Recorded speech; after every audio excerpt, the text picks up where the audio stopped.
Who do you think of when you think of Surrealist art? Most people would have no problem identifying Salvador Dali, or one of his most famous paintings, The Persistence of Memory. Or even this painting by Belgian Surrealist painter René Magritte. But let's take a look at an important female Surrealist artist that you might not have heard of, Leonora Carrington. Carrington was born in 1917 into a wealthy English family in Lancashire. She was an unconventional and rebellious little girl who, among other indiscretions, was expelled from 2 schools she attended. Her father was said to be the richest man in Lancashire, and her mother was Irish. Carrington quickly realized she was not cut out for the life of a debutante that her family wished for her, so she moved to London to study art, and soon attending one of the first international exhibitions of Surrealism in London, she met German Surrealist painter Max Ernst.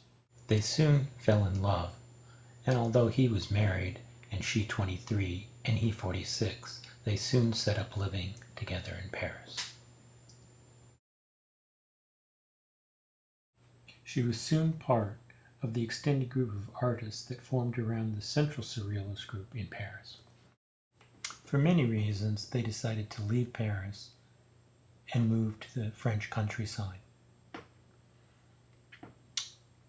This is the place that Carrington found in which they both took delight in decorating. These 2 years are some of the happiest of both Carrington's and Ernst's life. They are not long-lived. In the meantime, before their mutual plunge into the abyss, they are both happy and very productive, working on their individual artistic projects. This is a hobby horse that Max bought Leonora. Note its presence on the wall in this painting that she did around the same time. These are paintings that Leonora did during this period. And this is ironically called a moment of calm. World War II and the invasion and subsequent occupation of France was a hardship for everyone, including Carrington and Ernst. Ernst was imprisoned by both the French and the Germans, and Carrington fled to Spain and had a mental breakdown.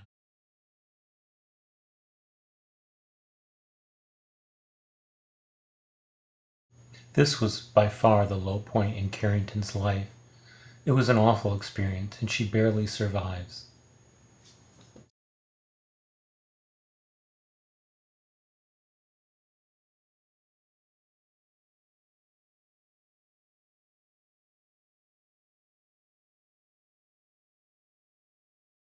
Max Ernst has also escaped an awful fate in Europe.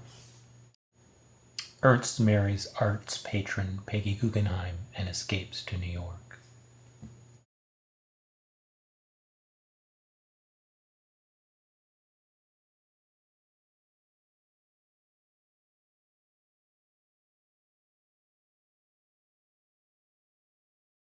Almost the entire Surrealist group is assembled in New York, having been forced out of war-torn Europe.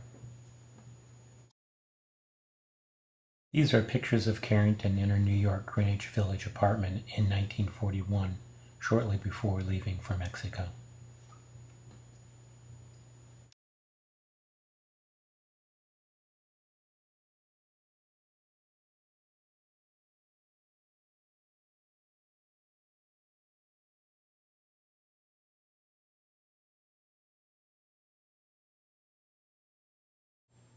Carrington connected with many creative and inspiring people in Mexico, but she had 2 very special friends, fellow Surrealist painter Remedios Faro and photographer Kathy Horna.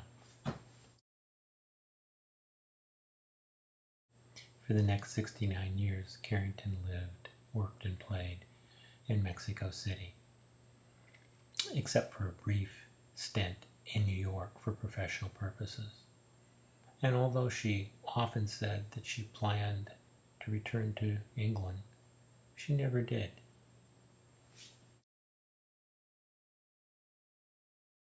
She lived long enough and was good enough to at one point be called Mexico's greatest living artist. She has a tremendous catalog of paintings and sculptures, and she can be considered one of the great artistic imaginations of the 20th century.